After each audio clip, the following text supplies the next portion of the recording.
It's hard to lump religion, which comes in many different forms, shapes, sizes, and viewed many ways by different people in a single framework. Ultimately, I think religion is a net negative force for humanity, because what it does, at least organized religion around the world, is it implies things about the real world that are just not true, that are in disagreement with the evidence of empirical testing and science. And while they may provide comfort to people, inevitably, whenever you make decisions based on something that's a myth, the decisions lead to bad consequences. Whether you're teaching children or subjugating women. So religion, of course, at various times in human history for individuals provides comfort. It has provided opportunities for groups to sometimes do progressive things, but inevitably, it's based on myth and superstition, based on ideas created by Iron Age peasants who didn't even know the Earth orbited the sun. And ultimately, why we should view that as wisdom is beyond me.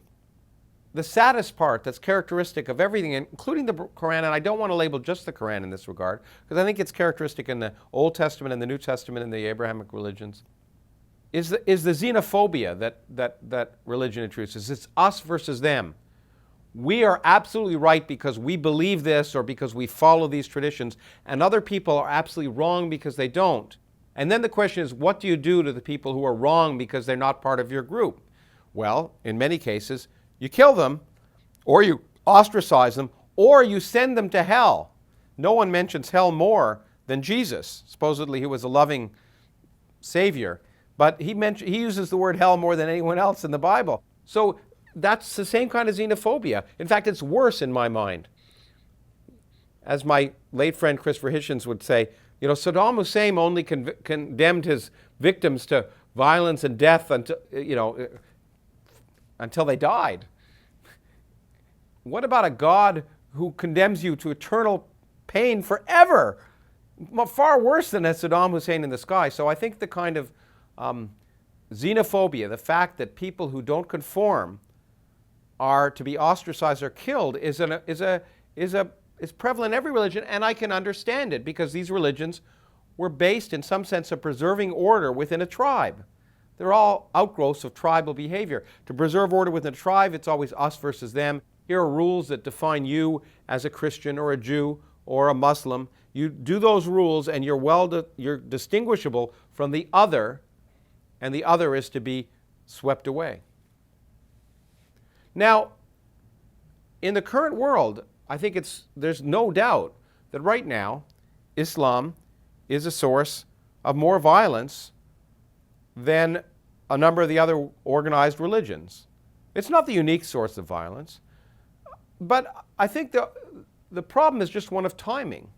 Islam is 500 years younger than say, Christianity. And 500 years ago, Christianity was producing far more violence than Islam ever is today, from the Crusades to the Inquisition. And so it's not surprising that a younger religion, in some sense, is coming through its growing pains in that regard. The problem is we live in a time where there's access to much more destructive forces, so you've got to worry a little bit about that. Ultimately, the real problem, the real difference that I see between Islam and say, Judaism, I mean, the Old Testament is it's more violent than the Quran. It's full of violence, oppression, genocide, hatred. It's an awful book, and it's amazing that we present it as a moral standard for. If you actually read the Bible, it's a disgusting, disgusting document. There's beauty in the Psalms and the poetry of the Psalms, perhaps, but it's every bit as violent, if not more so, than the Quran. The fundamental difference, it seems to me, is that we've learned, even highly religious people take the Bible allegorically. So they take it. They don't. When it says you can stone your children if they disobey you, no one takes that seriously anymore. The difference is that many people take the Quran, every word of the Quran, as not only divine, but literally. And therefore, when it exhorts you to violence, they take that literally. That's not done anymore in the older religions, in the Abrahamic religions. The Bible still says to do those awful things, but people don't take it seriously. In fact, when we talk about religion in general, many people call themselves religious because if they think if they don't, they're not good people. There was my friend Richard Dawkins has his foundation in England did a poll. It looked after the most recent census in England, which happens to ask what your religious affiliation is.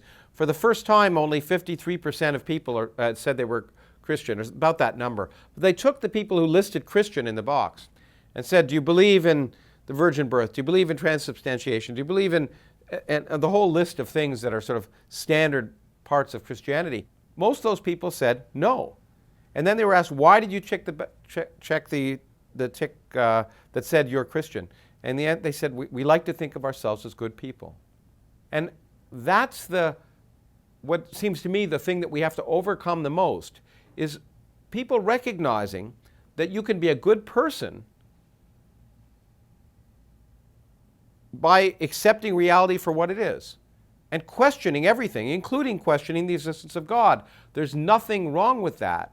I get letters from kids all the time who say, you know, I'm happy to read your books or see the movie you've just done because it tells me I'm not alone.